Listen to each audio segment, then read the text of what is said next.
Yo guys, what is up? It is Master here, coming at you with another Halo 5 Sandbox update news video today, and we got some extra details on the Sandbox update, including the reveal of the final 3 Sandbox items in the form of weapons. And for those of you that don't know what the Halo 5 Sandbox is, it's essentially going to be a huge update coming together with the 4K update this fall in November. It'll include changes to weapons, not all weapons, and the active camo to make them into a more desirable state. So firstly, let's talk about the 3 items that have been revealed, including their vague changes.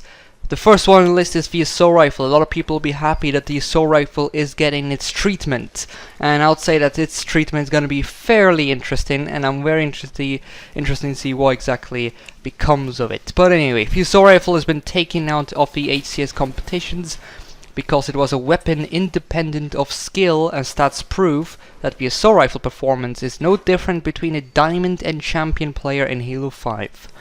The changes will make this weapon increase in auto-aim, bullet mag, nah, just kidding, that was just a joke, so don't worry about that. They'll make it feel more rewarding to use in gunplay, make it more balanced against other weapons, and make it depend more on skill.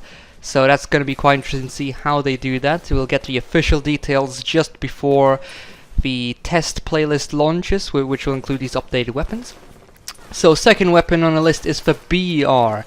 The changes will focus on making mid-range the home advantage for BR while adding difficulty to close and long-range engagements.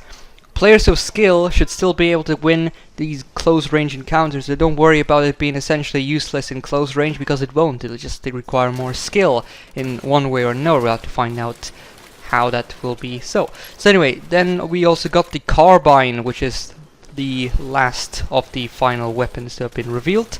The carbine, well, basically its rapid fire roll will be strengthened without making it overly overpowered in long range. So essentially it'll gain a range nerf as well. Then for those of you that haven't been following the Sandbox updates, a small recap here of the DMR. The DMR will have a larger emphasis, will be put on its long range effectiveness. It'll be harder to use it at close range. Gunfighter Magnum, it'll receive a reduction to its range. Camo, making it more effective as it's not performing as intended in some areas. We don't know what exact changes it will receive. SMG, to cement the close range roll of this sucker, so expect a recoil boost. That's my prediction at least.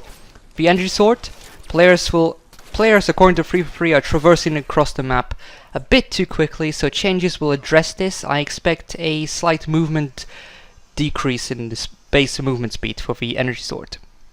The grenade launcher, well, some people say it'll get a nerf. We don't exactly know what will happen to the grenade launcher, but from what I've read, I believe that it'll simply make the grenade launcher feel more rewarding and made more skillful in different aspects. The beam rifle receive a simple reduction in auto-aim and bullet magnetism in its no-scoping. So no-scoping will be made harder to use for the beam rifle, just like the Unity sniper received this treatment in early 2017. The railgun, it excels at close range as of now. It'll be made harder to use at close range, and its role as a mid to long range weapon will be cemented. Fuel rod cannon, well, there'll be changes to splash damage and rate of fire. We don't exactly know the exact changes, but I think the rate of fire will be reduced. I'm not sure about splash damage. In my opinion, I don't think the splash damage is actually that high compared to our launchers. So I expected some other changes to other Sandbox items, such as the Storm Rifle and the Brute Plasma Rifle, but well, they ain't here, so I can't really say much. So yeah, Free Industries are looking to implement changes to frag grenades and splinter grenades as well, which should also be present within the 4K update. However, we won't be able to exactly test them ourselves before then. So, there will be a huge test for these retuned weapons. When can we expect it? Well, Team Arena will soon be temporarily converted into a testing playlist to test these new changes with the updated maps to include these retuned weapons. And details to Free's plan are in the link below if you want to read the exact description for the plan, the schedule, and individual weapon details. It's all in the link below. So Free for Free are planning to couple in-game data and community feedback to come and finalize the weapon changes for the 4K update.